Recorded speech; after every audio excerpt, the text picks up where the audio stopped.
में पाकिस्तान की आन है आप, पाकिस्तान की शान है आप, पाकिस्तान की जान है आप, इमरान खान है आप।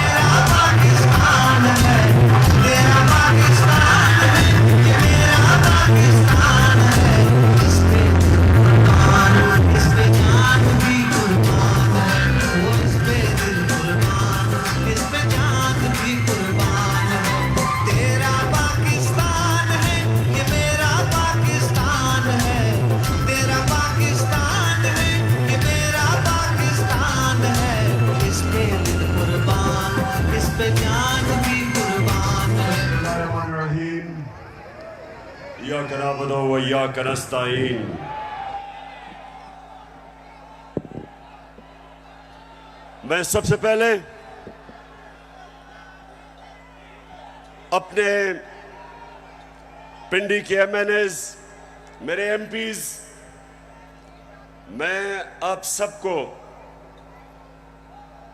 मुबारक देता हूं, खराज तहसीन पेश करता हूं कि आपने इतने थोड़े वक्त पे ये जलसे को ऑर्गेनाइज किया और माशाअल्लाह लियाकत बाग में इस तरह का जलसा, इस तरह की रौनक, मैं आप सबको, आपको भी, मेरी बहनों को भी, नौजवानों को भी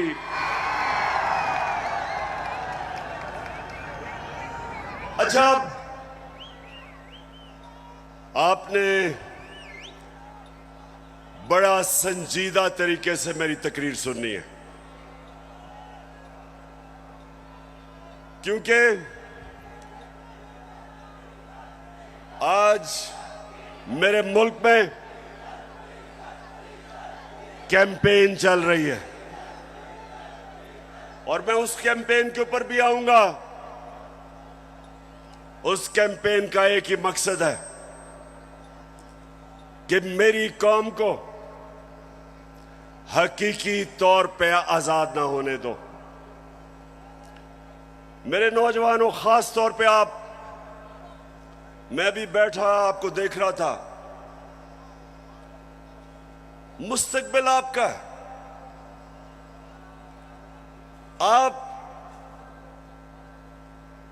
आपने ये फैसला करना है कि क्या हमने उस पाकिस्तान में बड़ा होना है जिसकी ख्वाब देखी थी इल्लामा इकबाल ने और जिसके लिए जदोजहद की थी कायदे आजम ने, या वो पाकिस्तान जिधर कमजोर के लिए एक कानून, ताकतवर कानून से ऊपर कमजोर अपने हकूक ढूंढता है और ताकतवर सारे कानून तोड़ता है। ये पाकिस्तान जिस तरफ जा रहा है, मेरे नबी सल्लल्लाहु अलैहि वसल्लम ने तकरीबन 1500 साल पहले कहा था कि तुम्हारे से पहले बड़ी कौमें तबाह हुई। जो कमजोर जब चोरी करता था तो जेल में डाल देते थे, लेकिन जब ताकतवर जुर्म करता था तो वो माशरा उनको नहीं पकड़ता था, कौम तबाह हो जाती थी। आज अगर हमारी कौम एक अजीम कौम नहीं बन सकी तो वो जो मेरे नबी सल्लल्लाहु अलैहि वसल्लम ने 1500 साल पहले कहा था, उस वजह से नहीं हो सकी। जिस मुल्क के ऊपर उसका सारा करप्ट टोला डाकू ईवानों में बैठ जाए और आम आदमी अपने बुनियादी हुकूक की तलाश में हो, जितनी मर्जी चोरी करनी है बड़ा डाकू चोरी करे, उसको पाकिस्तान का जब निजाम, इंसाफ का निजाम नहीं पकड़ता, उस मुल्क का कोई मुस्तकबिल नहीं है। इसलिए मैंने अपनी हकीकी आजादी की तहरीक का आगाज जो आज मैं शुरू कर रहा हूं मैंने लियाकत बाग से किया, क्योंकि ये एक ऐसा तारीखी जगह है कि जो पाकिस्तान की मूवमेंट में कायद आजम के साथ लियाकत अली खान खड़े हुए थे, उनकी शहादत यहां हुई थी। मैं ये चाहता हूं कि मेरी सारी कौम आज तैयार हो जाए। जिस जदोजहद के लिए मैं आज आपको निकालने आया हूं, क्योंकि ये आपके मुस्तकबिल का मसला है। इमरान खान का तो अल्लाह सब दे चुका है, वो तो उसका बार बार शुक्र अदा करता है कि जाती तौर पे तो अल्लाह ने बड़े करम किए मेरे पे। लेकिन मुझे आपकी फिक्र है पाकिस्तानियों, जो आज मुल्क से हो रहा है, मुझे आपकी फिक्र है। चोर डाकू जब मुल्क की क़यादत पे बैठे हों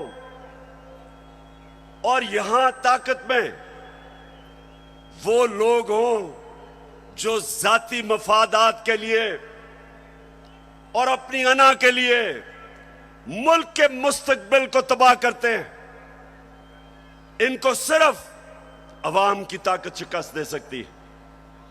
और मैंने अपनी आज कौम से वादा कर रहा हूं कि जब तक मैं अपनी कौम को हकीकी आजादी नहीं दिलवाऊंगा, मैं पाकिस्तान की सड़कों पे होऊंगा, मैं अपने लोगों के अंदर जाऊंगा, मैं अपनी कौम को उठाऊंगा।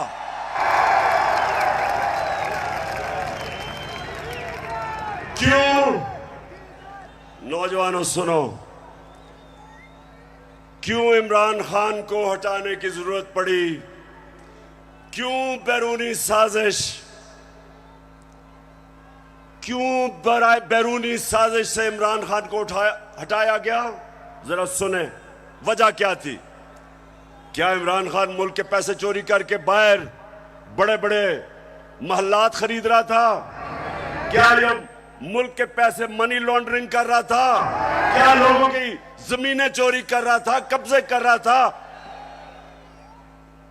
फैक्ट्रियां बना रहा था?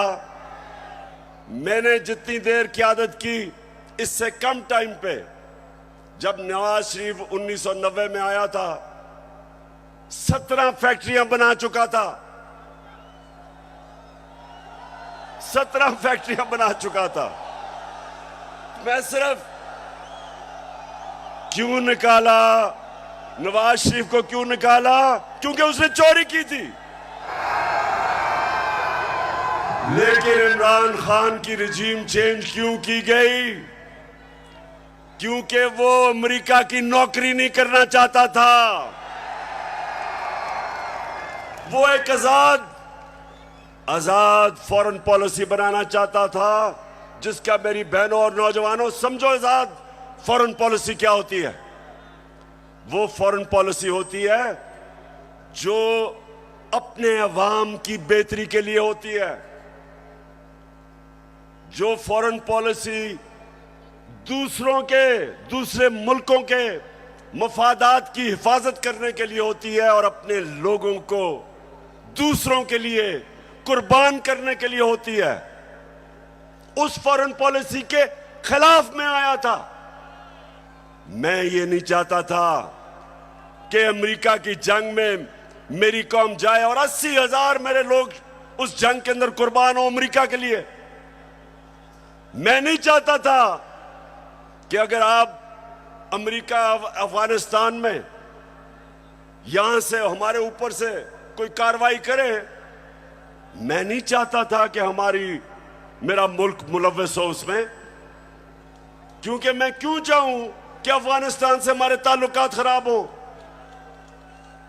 मैं चाहता हूं कि मेरी फॉरेन पॉलिसी हो जो मेरे लोगों की बेहतरी में हो। अगर रूस से मुझे 30 या 40% कम कीमत पे तेल मिलता था और मैं अपने लोगों को सस्ती पेट्रोल और फजलुर रहमान दूं, तो मैं क्यों ना दूं? दिल में हो नीयत साफ, तो हो इंसाफ, कहे इमरान खान। तो चली है अब तहरीक के होगा ठीक, ये प्यारा पाकिस्तान। दिल में हो तुम्हें अगर हिंदुस्तान अमेरिका का स्ट्रेटेजिक एलाई, वो रूस से तेल खरीद सकता है और अपने लोगों को पेट्रोल और डीजल 25 रुपए लीटर कम दे सकता है, तो मैं क्यों ना दूं? अगर मुझे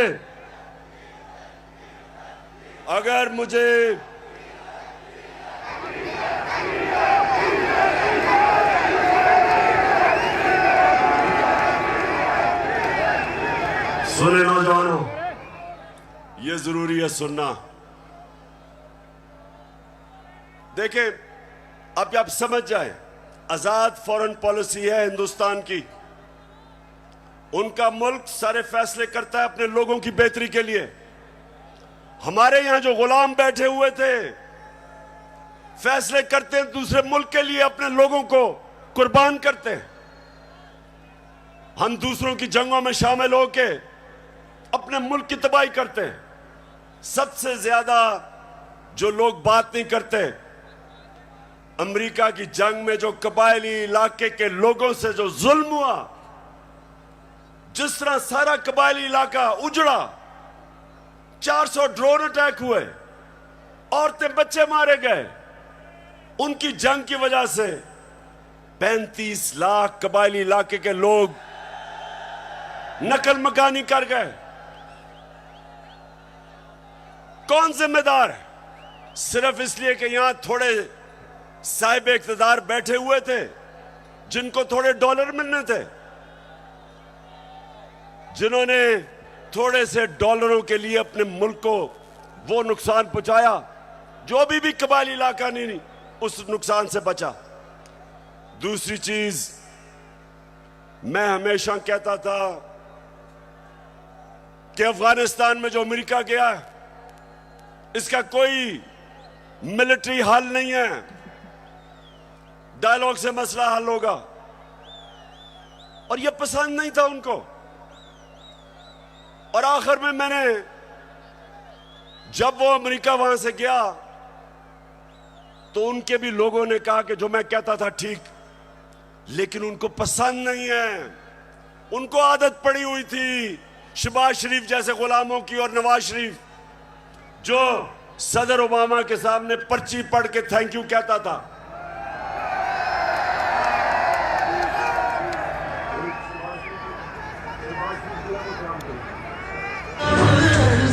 खुदा के काबे से।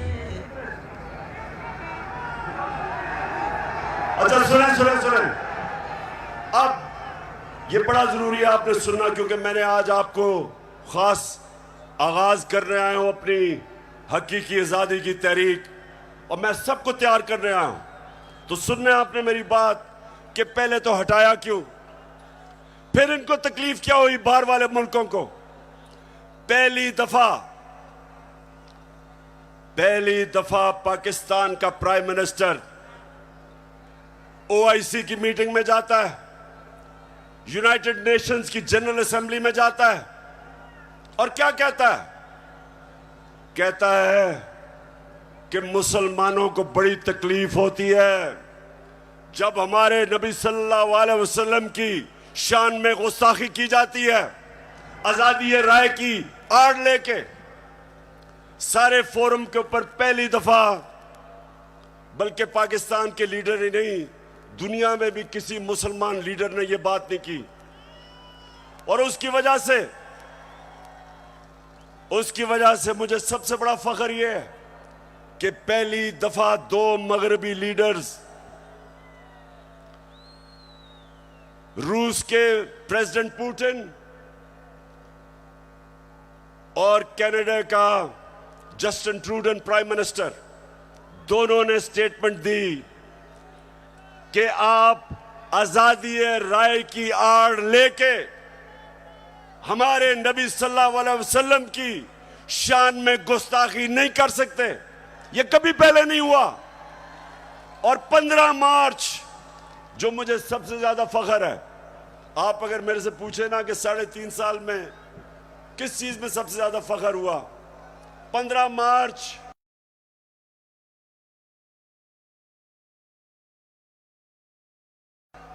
यूनाइटेड नेशंस ने फैसला किया कि एंटी इस्लामोफोबिक डे बनाया में।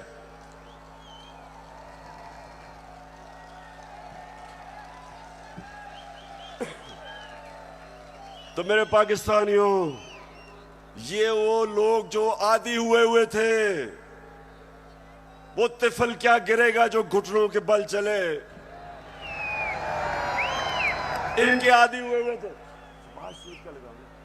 आदी हुए थे, उनको पसंद नहीं आया। ये पूरा साजिश हुई, डोनाल्ड लू ने धमकी दी, साजिश पहले से हुई थी, और इन्होंने तब वो गवर्नमेंट गिराई जो उस वक्त 17 साल के बाद सबसे बेहतर माशी तरक्की कर रही थी। 17 साल के बाद आखिरी 2 साल में 5.6% और 6% पाकिस्तान इकोनॉमिकली हमारी ग्रोथ रेट थी, हमारी दौलत में इजाफा था। उस गवर्नमेंट को गिराया जिसकी रिकॉर्ड एक्सपोर्ट्स थी, रिकॉर्ड टैक्स कलेक्शन, बैरून मुल्क पाकिस्तानियों ने रिकॉर्ड रेमिटेंसेस भेजी, उस गवर्नमेंट को इन्होंने गिराया। किसानों के लिए बेहतरीन जो हमने पैकेजेस दिए, रिकॉर्ड फसलें हुई, उस गवर्नमेंट को इन्होंने गिराया। और उन्होंने गिराया इसलिए कि इनको इमरान खान नहीं चाहिए था, इनको चेरी ब्लॉसम चाहिए था। अब देखो, ये जरा देखें, होके आया हूँ मैं, यूएई के होके, अभी मैं तुर्की होके आया हूँ, और मैंने उन भाइयों को कहा कि आप हमारे बड़े अजीम भाई हैं, हमेशा आपने हमारी मदद की। और मैंने यही कहा, जब मैं आया हूँ तो आप समझेंगे शायद ये मांगने आया है, मैं मांगने नहीं आया, लेकिन मजबूरी है। हमारा जिस तरह माजी में 75 साल में आपने हमारा हाथ बटाया है, कुछ अर्सा आप हाथ बटा। मैंने कहा मैं वादा करता हूं कि इंशाअल्लाह हम पूरी कौम, हम मिलकर दिन रात, हमेशा आपने हमारी मदद की। और मैंने यही कहा, जब मैं आया हूं तो आप समझेंगे शायद ये मांगने आया है, मैं मांगने नहीं आया, लेकिन मजबूरी है।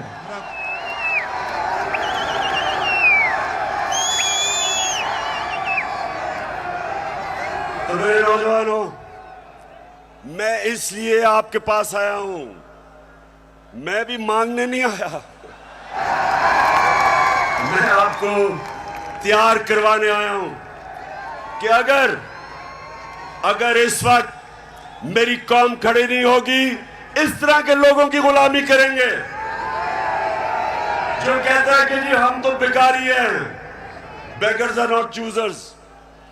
तो मैं, अब सुने जरा मेरी बात, मैं अगली बात करना चाहता हूं। देखिए, पाकिस्तान में जब ये आए, अब मैं सिर्फ बताना चाहता हूं कि लोगों से हुआ क्या 4 महीने में। मुझे जितने लोगों ने बताया कि जब उनके पास बिजली के बिल आए, कौम के ऊपर गुजरी क्या, कि किस तरह उनको समझ नहीं आ रही, आम सफेद पोश लोगों को, कि बिजली का बिल दें, बच्चों की फीस दें, खाना दें। बिजली जो हमारे जमाने में 18 रुपए यूनिट था, मैंने 5 रुपए यूनिट सब्सिडी दिलवाई कि कम करो, वो आज 36 रुपए यूनिट है, दुगनी हो चुकी है। आज हमारी इंडस्ट्री जो सबसे तेजी से लार्ज स्केल मैन्युफैक्चरिंग तेजी से जो बढ़ रही थी, दौलत में इजाफा हो रहा था, सारे बर्रे सगीर में सबसे ज्यादा रोजगार पाकिस्तान में था वर्ल्ड बैंक के मुताबिक। तो इन्होंने जो महंगाई की है, बिजली की कीमतें बढ़ाई हैं, पेट्रोल और फजलुर रहमान की जो कीमत बढ़ाई है, उससे आप समझते कि कितना नुकसान हुआ है। हमारी इंडस्ट्री को नुकसान, बेरोजगारी बढ़ रही है। हमारा तो यहां नौजवान आबादी है, अगर हम रोजगार नहीं देंगे ये लोग किधर जाएंगे? कितने लोग मुल्क से बाहर जा सकते हैं? तो ये जो मैं आज आपके पास सिर्फ अब आपको बताऊं कि इन्होंने जो सारे चोरों के टोला ने मिलके कि जी बहुत महंगाई कर दी इमरान खान ने, मैं ये जरा आप सिर्फ थोड़ा आराम से सुने कि इन्होंने किया क्या है। पहले मैं आता हूं ताकि आपको पता है हमने हमजा कुकड़ी को शिकस्त दी और आपको पता है उसका मुर्गी का कारोबार है। तो जब हम आए थे मुर्गी का गोश्त केजी जो बिक रहा था, ये हमारे दौर में साल पहले 160 रुपए केजी, आज पहुंच गया 270 रुपए केजी। पेट्रोल एक साल पहले 120 रुपए लीटर, आज पहुंच गया 234 रुपए लीटर। प्याज मैं इसलिए कह रहा हूं क्योंकि आम आदमी प्याज खाता है। साल पहले 44 रुपए, आज 86 रुपए, 86 रुपए केजी एक साल के अंदर। अंडे दर्जन हमारे जमाने में 155 रुपए, आज 211 रुपए। चावल साल पहले 95 रुपए, आज 121 रुपए। दाल माश आम आदमी खाता है, साल पहले 240 रुपए, आज 366 रुपए। चक्की का आटा साल पहले 70 रुपए केजी और आज 105 रुपए केजी। ये खाने पीने की आम आदमी की मैं चीजें बता रहा हूं, मैं पैसे वालों का हालात नहीं बता रहा, मैं अपने आम पाकिस्तानियों का बता रहा हूं। मसरूर की दाल साल पहले 157 रुपए केजी और आज 330 रुपए केजी। ये सुनते रहे, ये महंगाई कम करने आए थे। घी साल पहले 850 रुपए, आज 1420 रुपए। और जरा तीन चीजें सुन लें। देखें हमारे ऊपर कर्जे चढ़े हुए हैं। अब जरा सुने, जरा मैं चाहता हूं नौजवानों आप सुने क्योंकि आपका मुस्तकबिल है। हमारे ऊपर कर्जे चढ़े हुए थे, कर्जे कैसे उतारने हैं? दौलत में इजाफा करके कर्जे उतरते। आपकी जब फैक्ट्रियां चलती हैं, बाहर से सरमायाकारी होती है, आपकी किसानों की पैदावार बढ़ती है, दौलत में इजाफा होता है, उससे आप अपने कर्जे वापस करते हैं। मसलन मैंने दुकान के लिए कर्जा लिया, मैंने दुकान बना ली, अब मैंने कर्जा ले लिया। अब जब जैसे जैसे मेरी ज्यादा सेल होगी, मेरी दौलत में इजाफा होगा, मैं कर्जे वापस करूंगा। अब जब से ये आया क्या हो रहा है? बजाय दौलत में इजाफा होने के फैक्ट्रियां बंद हो रही हैं। इन्होंने बिजली की कीमत उधर पहुंचा दी और गैस की। फैक्ट्रियां मुकाबला नहीं कर सकती हिंदुस्तान का, एक्सपोर्ट्स गिर रही हैं। एक्सपोर्ट्स हमारे जिस महीने हम छोड़ के गए थे, एक्सपोर्ट्स 3.1 अरब डॉलर था, आज एक्सपोर्ट्स इस महीने 2.2 अरब डॉलर, जो 3.1 अरब डॉलर से एक्सपोर्ट नीचे आ गई 2.2 अरब डॉलर पे। रिमिटेंस जो बैरून मुल्क पाकिस्तानी पैसा भेजते हैं, हमारे आखिरी महीने में 3.1 अरब डॉलर, वो नीचे आके 2.5 अरब डॉलर पे आ गई। मतलब कि दौलत में इजाफा नहीं हो रहा, कर्जे बढ़ते जा रहे हैं।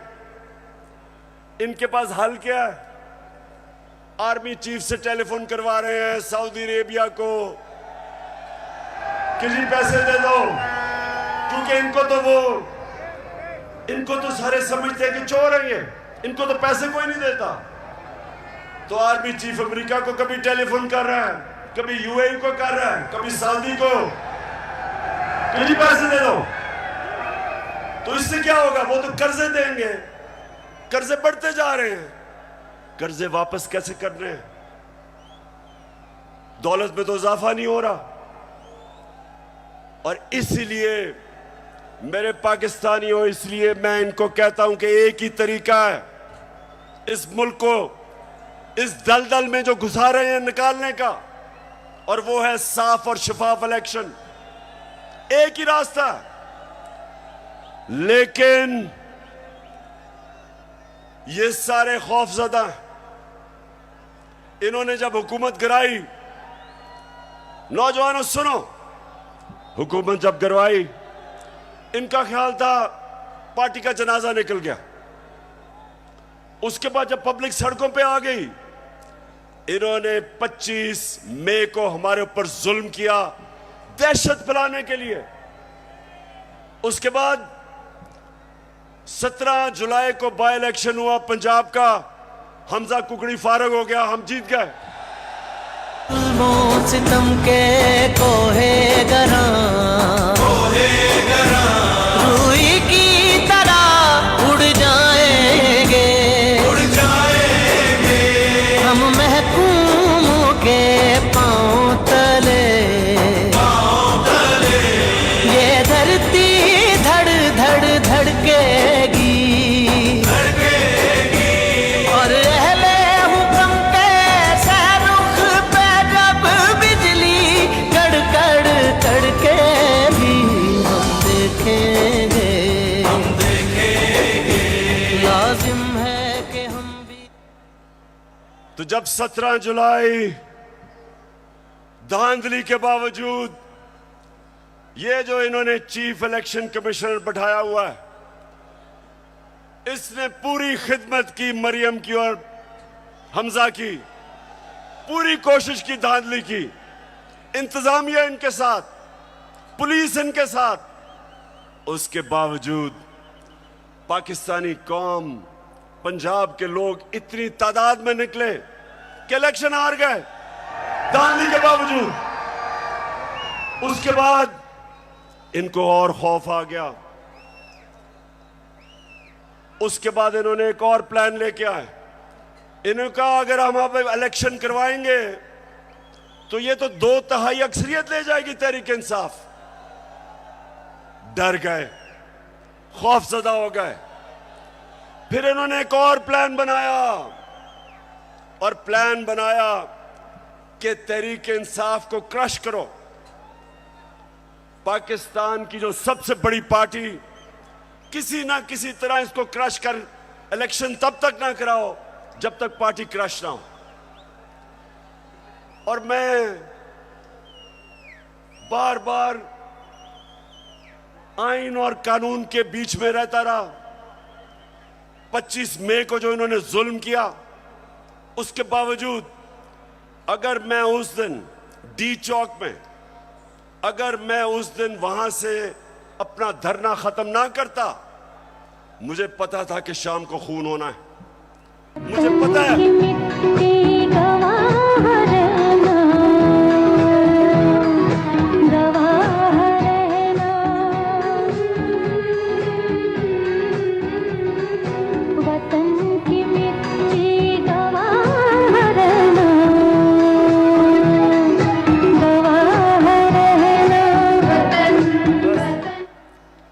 तो मैंने वापस इसलिए 25 मई को मैंने धरना इसलिए खत्म किया कि मैं नहीं चाहता था कि यहां तोड़ फोड़ हो, मैं नहीं चाहता था मुल्क में इंतशार हो, मैं नहीं चाहता था कि मेरे मुल्क को नुकसान हो।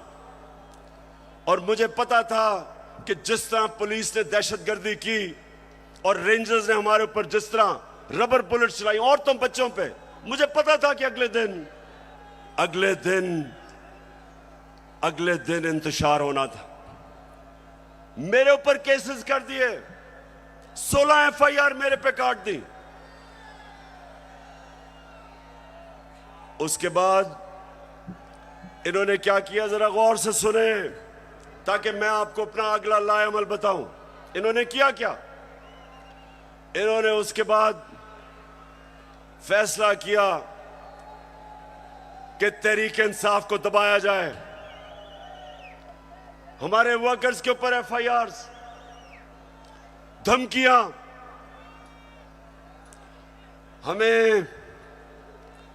हमें यह कहा गया कि जनाब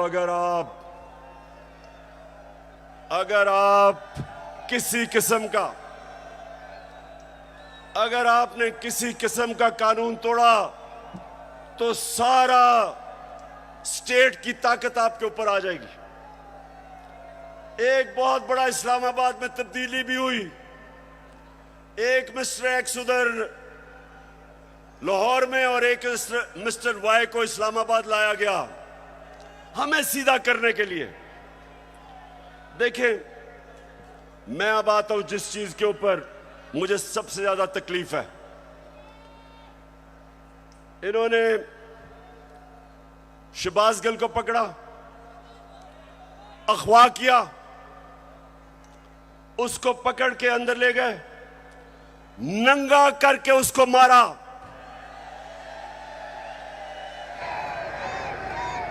दो तीन दिन तक मुझे तो पता नहीं चला। जब मेरे वकील मिलने गए, उन्होंने मुझे आके बताया कि उन्होंने उसका क्या हशर किया।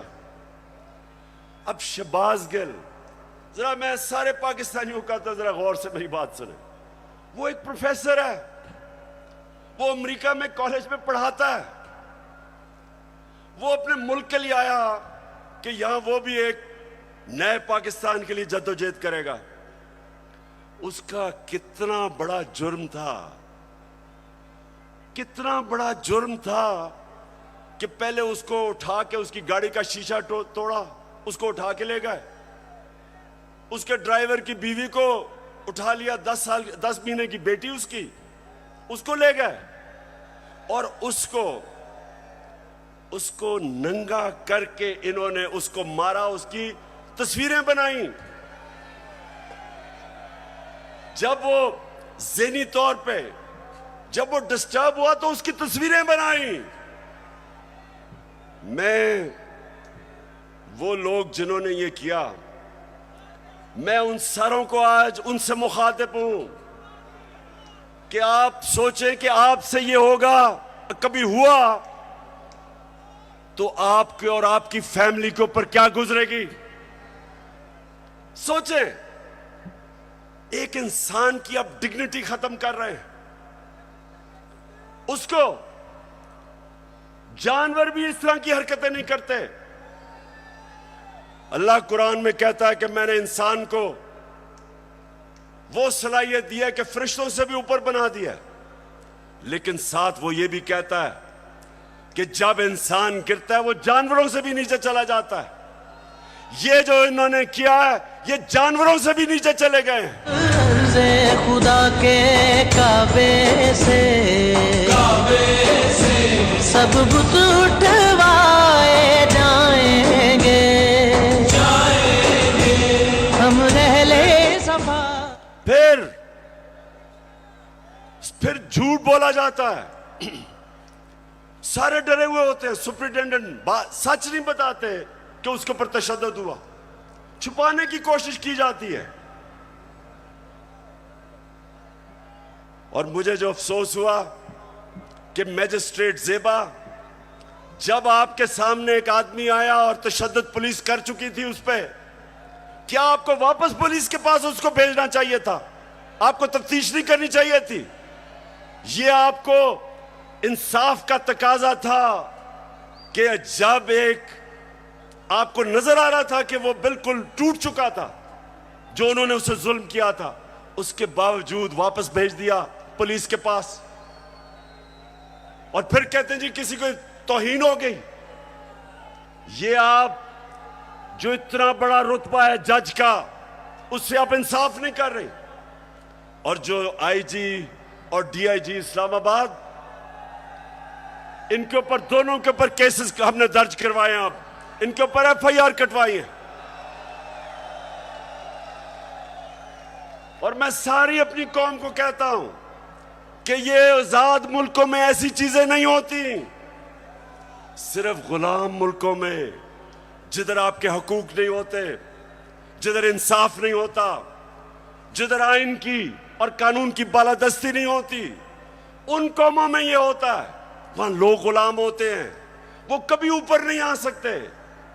जिस कौम के अंदर इंसाफ नहीं होता, वो कभी ऊपर नहीं आती। नबी सल्लल्लाहु अलैहि वसल्लम ने मदीना में लोगों को इंसाफ दे के आजाद कर दिया था।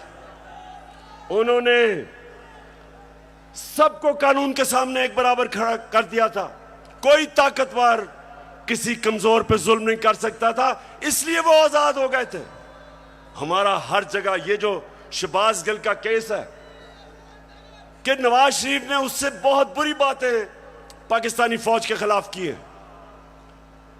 देखें जरा इनकी टेप से इन्होंने जो क्या क्या कहा हुआ है पाकिस्तानी फौज के ऊपर। नवाज शरीफ ने, ख्वाजा आसिफ ने, मरियम ने, उनको क्यों नहीं पूछते? क्योंकि वो ताकतवर हैं। वो बेचारा अमेरिका से आया था, कहा कि उसको पूछने वाला कोई नहीं, उसको इस तरह आपने जलील करके। और मुझे शर्म आती है कि हमारे मुल्क में इस तरह की इंसानों को जलील किया जाता है। और इंशाअल्लाह इसका हम पूरा कानूनी तौर पे हम पूरा इंसाफ लेके रहेंगे इसके ऊपर। बाजवा साहब, आपने हमारी अच्छी भली चलती हुकूमत को रुखसत करवाया, जजों से जोर जबरदस्ती से फैसले आपने लिखवाए। जनरल बाजवा साहब, आपको 2018 इलेक्शन में अवाम के मैंडेट की चोरी का हिसाब देना है। हाँ, नवाज शरीफ ने ये जरूर किया कि उसने किरदारों और इदारों के दरमियान एक वाज़ेह लकीर खींच दी है। एक या दो अफराद इदारा नहीं हुआ करते, एक या दो अफराद इदारों की बदनामी का बायस बना करते हैं।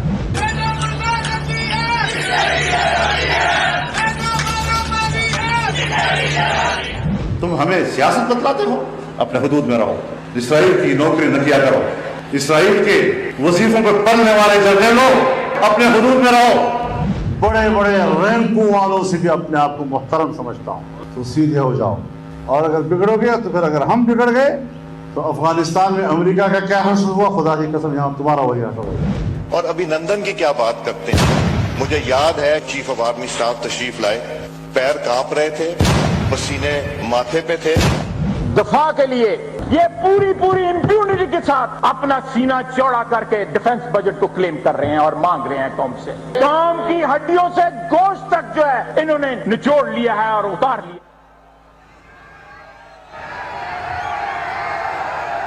क्यों पिंडी, आप जज बने और आप फैसला करें कि ये हमारी फौज को क्या ये नुकसान पहुंचा रहे हैं या ये डैमेज करते थे, या वो जो शहबाज गिल का वो आपको पता भी नहीं चलेगा उसने क्या कहा इसके मुकाबले में। बहरहाल अगर उसने कुछ कहा तो उसके पास अदालत में जाए, कानून बने हुए हैं। लेकिन नंगा करके किसी के ऊपर तशद्दुद करना ये किसी भी इंसानी माशरे में नहीं होता। ये सिर्फ जानवरों के माशरे में, बल्कि वो भी मैं कहूंगा कि ऐसे नहीं होता। अच्छा, अब जो इनकी गेम है, इनकी गेम ये है कि ये शहबाज गिल को मिसाल बनाई जाए।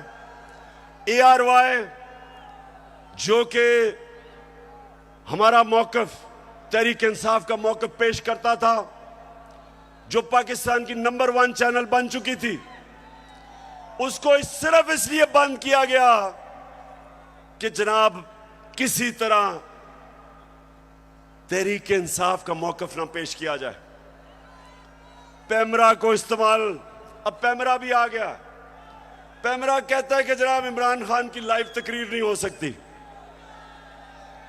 क्या जुर्म किया इमरान खान ने?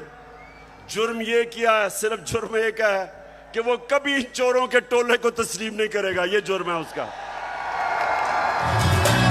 जमाने के अंदाज बदले गए। उसके बाद सोशल मीडिया, उनके बच्चों को पकड़ पकड़ के धमकियां दी जाती है। मीडिया की कोई बात करे उनको धमकी दी जाती है। तो मैं आखिर में अब मैं अपने न्यूट्रल से मुखातिब हूं।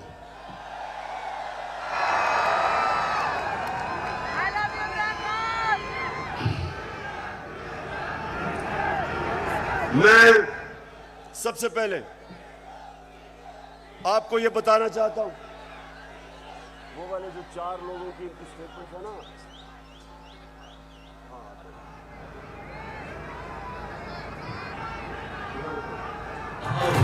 ऐसे एक मिनट अभी नहीं, अब जरा सुने गौर से, क्योंकि मैं अपने न्यूट्रल से मुखातिब हूं। मैं अब जरा उनको बताना चाहता हूं हमारे से हुआ क्या। जब 25 मई को हमारे ऊपर पुलिस ने तशद्दुद किया तो पुलिस के अंदर से मुझे बताया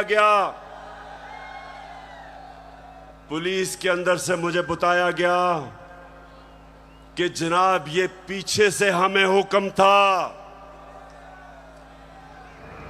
यानी कि न्यूट्रल्स का प्रेशर था कि इनको फेंटा लगाओ। जरा सुनते जाए, मैं इस मुल्क के अंदर मेरा जीना मरना है। मैं कोई बाहर नहीं भागूंगा, मेरी कोई बाहर जगह नहीं है, मेरा जीना मरना यहां है। और शायद बाकियों से ज्यादा मुझे इस मुल्क की फिक्र है। तो मुझे यह कहा गया कि ना जनाब हमारे पीछे से प्रेशर है।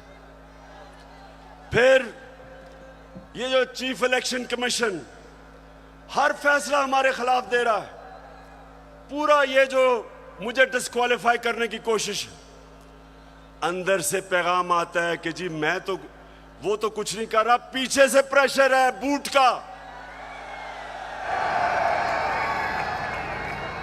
फिर सुनते जाएं, हमें ये जो ऑपोजिशन है, ये जरा मैं चाहता हूं सुने कि बदनाम कौन कर रहा है हमारी फौज को। ये अभी ये जो पुलिस वाला जो हुआ शहबाज गिल से, हमने पुलिस से पूछा तुमने तशद्दुद, हमें तो पता ही नहीं जी, पीछे से हुआ है कुछ, वो भी आपकी तरफ कह रहे हैं। तो जो भी हो रहा है आज पाकिस्तान में, जो गलत काम होता है आपका नाम लग जाता है। अब जरा ये सुने कि ये जो आपके इस वक्त खैर ख्वाह बैठे हुए गवर्नमेंट में, ये क्या कहते हैं। जिनकी वजह से होता है, जिनकी मदद से होता है, हम उनकी मदद नहीं लेना चाहते और हम चाहते हैं कि अगली हुकूमत का फैसला पाकिस्तान की आवाम करे। तहरीक अदम एतमाद सौदे के बगैर मुमकिन नहीं होती। यहाँ पर अदम एतमाद का जो निज़ाम है इस्टेब्लिश के बगैर मुमकिन नहीं है। कोई डील करके इक़्तिदार नहीं चाहते। पाकिस्तान में तहरीक अदम एतमाद उस सूरत में अमूमन कामयाब होती है जी, जब इस्टेब्लिशमेंट आपकी पुष्ट पे हो। इस्टेब्लिशमेंट करती है, वो डील का नतीजा हो है। जब भी अदम एतमाद से होते हैं तो यकीनन डील करती है। इस्टेब्लिशमेंट के बगैर अदम एतमाद की तहरीक को कामयाब नहीं किया जा सकता, क्योंकि इस्टेब्लिशमेंट की एक तीसरी कुव्वत के तौर पे या चौथी कुव्वत के तौर पे पार्लियामेंट में यानी मुकर्रम खुद जो है मौजूद है।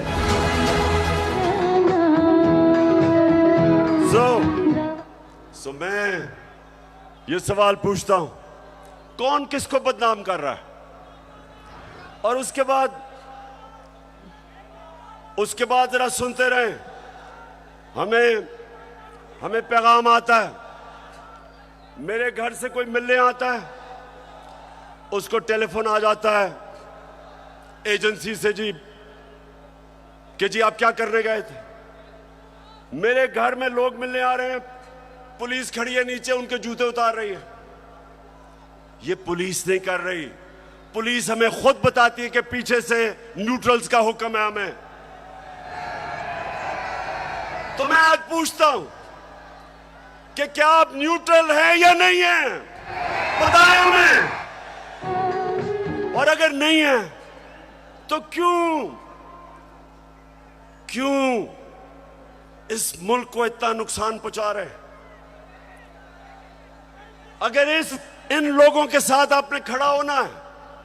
तो क्या आपका ख्याल है कि जो कौम 30 साल से इनको चोर समझती है, वो क्योंकि आप आज आप इनके साथ खड़े हैं, वो इनको पाक कर देगी?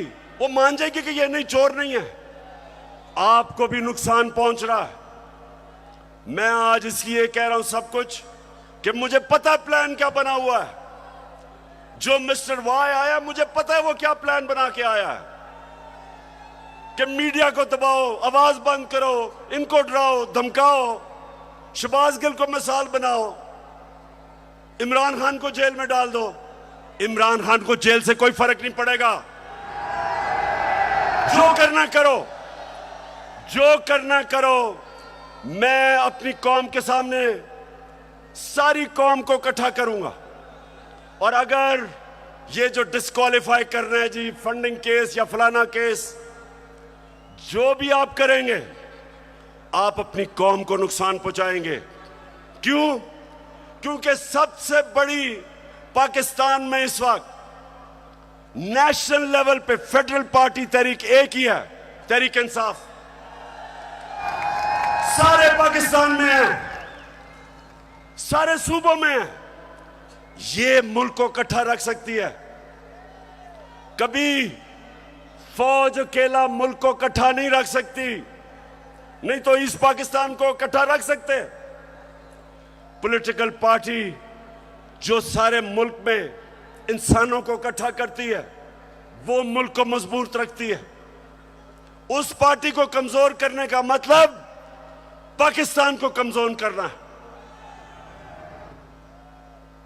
और अगर आप इसी पार्टी को दीवार से लगा देंगे, जो आप इस वक्त प्लान बना हुआ है, मैं आपको यकीन दिला रहा हूं कि यहां श्रीलंका वाला हाल होने वाला है। अभी तो हम आइन और कानून के बीच में चल रहे हैं, लेकिन जब एक पॉलिटिकल पार्टी हट जाएगी रास्ते से, तो जो हालात है पाकिस्तान में, कौन रोकेगा पब्लिक को? 22 करोड़ लोग हैं। श्रीलंका तो 2 करोड़ से थोड़ी सी ज्यादा उनकी पूरी आवाम है। यहां तो 22 करोड़ पाकिस्तानी है। जो हालात हैं, अगर इसमें आप पॉलिटिकल पार्टी को खत्म करके इन चोरों को ऊपर मुसल्लत करेंगे, नुकसान तो मुल्क है। और मैं इसलिए आखिर में कहता हूं कि इस मुल्क के पास सिर्फ एक रास्ता है, और वो रास्ता है साफ और शफाफ इलेक्शंस का। ये जो बाकी तरीके इख्तियार किए जा रहे हैं, एक वो सेटअप, एक जिनके पास पब्लिक में निकल नहीं सकते, जलसा वो नहीं कर सकते, उन लोगों को अगर, और 30 साल से जो चोरी कर रहे हैं, अगर आप समझते हैं कि ये कौम उनको एक्सेप्ट कर जाएगी, कौम भी नहीं एक्सेप्ट करेगी, कोई भी इन्हें एक्सेप्ट नहीं करेगा, ना बाहर इनकी क्रेडिबिलिटी, ना पाकिस्तान में। और आगे हमारे मुल्क के हालात बिगड़ते जाएंगे। ये कर्जे लेके और समझना कि जी मुल्क चलना शुरू हो गया, क्योंकि कई मुल्कों ने कर्जे दिए। ये कैंसर का इलाज डिस्प्रिन से हो रहा है। कर्जे बढ़ते जा रहे हैं, कर्जे का बोझ बढ़ता जा रहा है। ये इस तरह मुल्क नहीं चलेगा। जब तक पॉलिटिकल स्टेबिलिटी नहीं आएगी, माशी हालात ठीक नहीं होंगे। तो मैं आखिर में अपनी तकरीर खत्म करने से पहले बलूचिस्तान के लोग, सिंध के लोग, और राजनपुर और डेरा गाजी खान जिधर सैलाब आए हुए हैं, उधर के लोगों के लिए एक तो हम दुआ भी करते हैं, और मैं सारी गवर्नमेंट्स को, पंजाब की गवर्नमेंट को कह रहा हूं कि पूरी तरह मदद करें हमारे इलाकों में। केपी की गवर्नमेंट को कहूंगा कि जो भी हम कर सकें बलूचिस्तान में करें, और जो भी हालात हैं, मैं चाहूंगा कि जो हमारे लोग बड़े खुल के ऐसे मौके पे मोबिलाइज होते हैं, इन लोगों की मदद करें, क्योंकि लोग इस वक्त सैलाब की वजह से बहुत मुश्किल में। और आखिर में मैं ये भी मुबारक देना चाहता हूं सबको कि अभी जो कराची में बाय इलेक्शन है, तहरीक इंसाफ जीत गई है। पाकिस्तान जिंदाबाद।